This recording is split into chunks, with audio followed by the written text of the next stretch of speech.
किसान साथियों नमस्कार। किसान साथियों, रबी का सीज़न शुरू होने वाला है और रबी के सीज़न में जो सबसे ज़्यादा फसल लगाई जाती है वो गेहूं की फसल लगाई जाती है। अब गेहूं की फसल से एक अच्छा उत्पादन हम कैसे ले सकते हैं किसान भाइयों, कौन सी चीज़ पे हमें फोकस करना चाहिए, ध्यान में रखना चाहिए जिससे हम गेहूं की फसल से एक मैक्सिमम उत्पादन ले सके। तो वो चीज़ें किसान भाइयों, सही किस्मों का चयन करना।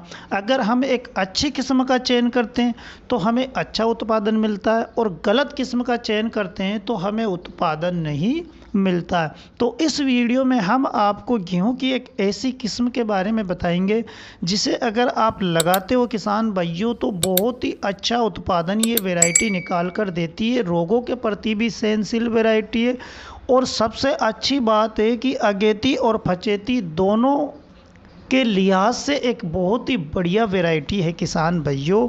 अगर हम गेहूं की फसल की बात करें किसान भाइयों तो हिंदुस्तान के हर कोने में गेहूं की फसल की जाती है और किसान एक अच्छा उत्पादन भी इनसे लेते हैं। अगर मोस्ट राज्यों की बात करें तो पंजाब, हरियाणा, गुजरात, राजस्थान, छत्तीसगढ़, एमपी, ये कुछ इलाके ऐसे हैं जो गेहूं की एक बम्पर खेती करते हैं।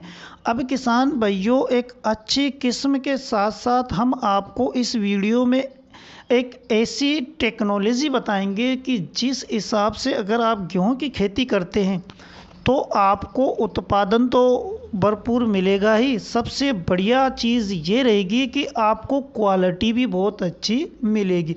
तो किसान भाइयों, जब भी आप गेहूं की खेती करें तो जब इसकी ज़मीन की तैयारी करें तो बेसल डोज के रूप में जो फर्टिलाइज़र डालने होते हैं उनको आप अनदेखा कभी भी ना करें। यानी बेसल डोज के रूप में आपको यूरिया, डीएपी, पोटासियम अवश्य डालना है। पोटासियम ज़मीन में दबने के बाद एक बहुत ही अच्छा रिजल्ट देता है किसान भाइयों और आपको एक अच्छी क्वालिटी का गेहूँ मिलेगा। तो हम किसान भाइयों आपको बताते हैं कि कौन सी वैरायटी आपको लगाना है। तो आपको इस साल जो लगाना है किसान भाइयों वो श्री राम का सुपर 231 गेहूँ आता है, वो वैरायटी लगाना है। एक बहुत अच्छी वैरायटी है किसान भाइयों और लास्ट ईयर जिन किसानों ने इस वैरायटी को लगाया है बहुत ही अच्छा उत्पादन ये वैरायटी निकाल कर दी है। और किसान भाइयों, अगर आपने इस वैरायटी को लगाया था लास्ट ईयर तो हमें और हमारे किसान भाइयों को ज़रूर बताएं किसान भाइयों कि आपने कौन सी जगह लगाई थी, कौन सी मिट्टी में लगाई थी, कितना उत्पादन लेने में आप सफल रहे। तो किसान भाइयों, इस वैरायटी के अगर बुआई के समय की बात करें तो नवंबर से दिसंबर के बीच में अगर आप इस वैरायटी की बुआई करते हैं तो एक मैक्सिमम उत्पादन ये वैरायटी निकाल कर देती है। लेकिन इस वैरायटी की सबसे अच्छी बात यह है किसान भाइयों को, इसकी वैरायटी को आप अगेती भी लगा सकते हो और फचेती भी लगा सकते हो और वैरायटियों की तुलना में एक अच्छा उत्पादन ये वैरायटी निकाल कर देती। अगर 1 एकड़ में बीज रिक्वायरमेंट की बात करें तो 40 केजी के आसपास आपको बीज की आवश्यकता होती है। किसान भाइयों, अगर बीज की रेट की बात करें तो 70 से 80 रुपये प्रति किलो के हिसाब से ये वैरायटी आपको खाद बीज की दुकानों पर आसानी से मिल जाती है। किसान भाइयों, अगर मिट्टी की बात करें तो जो भूरी मिट्टी आती है, दोमट मिट्टी, उस मिट्टी में इस वैरायटी की बहुत अच्छी पकड़ है किसान भाइयों। उस वैरायटी में एक अच्छा उत्पादन ये उस मिट्टी में ये एक अच्छा उत्पादन निकाल कर देने वाली वैरायटी है। अगर सिंचाई की बात करें किसान भाइयों तो 4 से 5 सिंचाई की आवश्यकता इस वैरायटी में होती है, लेकिन और निर्भर करती है आपके ज़मीन के अंदर। अगर आपकी ज़मीन बालू है, रेतीली है तो हो सकता है कि आपको ज़्यादा सिंचाई करना पड़े। अगर पौधे की ऊंचाई की बात करें किसान साथियों तो एक मध्यम ऊंचाई का पौधा होता है, 105 सेंटीमीटर के आसपास इसके पौधे की ऊंचाई होती है। तो आपको प्लस ये मिल जाता है कि अगर आप कृषि के साथ साथ पशुपालन भी करते हैं तो एक अच्छा भूसा इस वैरायटी से मिलता है। और किसान भाइयों, इसका तना मजबूत होता है जिससे इसमें जो गिरने की समस्या है वो इस वैरायटी में देखने को नहीं मिलती है।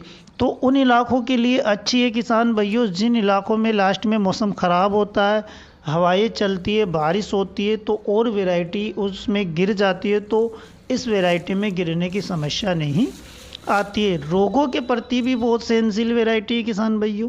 अगर आप गेहूं की फसल में देखें तो ज़्यादातर जो भूरा या पीला रेतुआ रोग आता है तो उसके प्रति ये वैरायटी को सहनशील बनाया गया है, यानी कि इस वैरायटी में ऐसे रोग देखने को नहीं मिलते। पकने के समय की अगर बात करें किसान भाइयों तो हर जगह मिट्टी के हिसाब से, मौसम के हिसाब से पकने में समय होता है, लेकिन एवरेज अगर हम बात करें तो 135 या 130 दिन के आसपास ये वैरायटी पककर तैयार हो जाती है।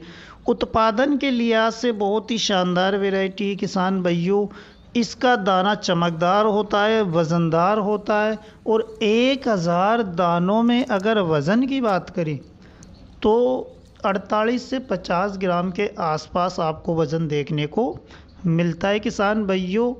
और पकने में समय जैसा कि हमने बताया 130 से 135 दिन का समय लगता है। इसके बालियों में अगर दानों की बात करें तो 70 से 80 दाने एक वाली में आपको आसानी से मिल जाते।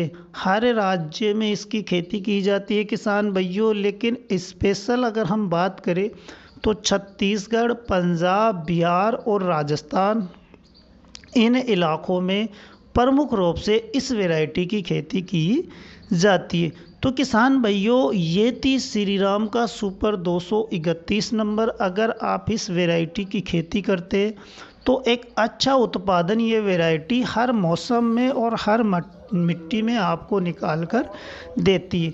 तो उम्मीद करते हैं आप अच्छी तरह समझ गए होंगे किसान भाइयों कि कौन से इलाकों में लगाना चाहिए और कितना उत्पादन आपको ये वैरायटी निकाल कर देगी। तो वीडियो अगर आपको अच्छी लगी किसान भाइयों लाइक कर दीजिए, शेयर कर दीजिए, कमेंट कर दीजिए और सबसे इम्पोर्टेंट चीज़ किसान भाइयों चैनल को सब्सक्राइब करना ना भूलिए, क्योंकि हम ऐसी ही वीडियो इस चैनल पर बनाते रहते हैं। तो इस वीडियो में इतना ही, मिलेंगे अगले वीडियो के साथ। नमस्कार।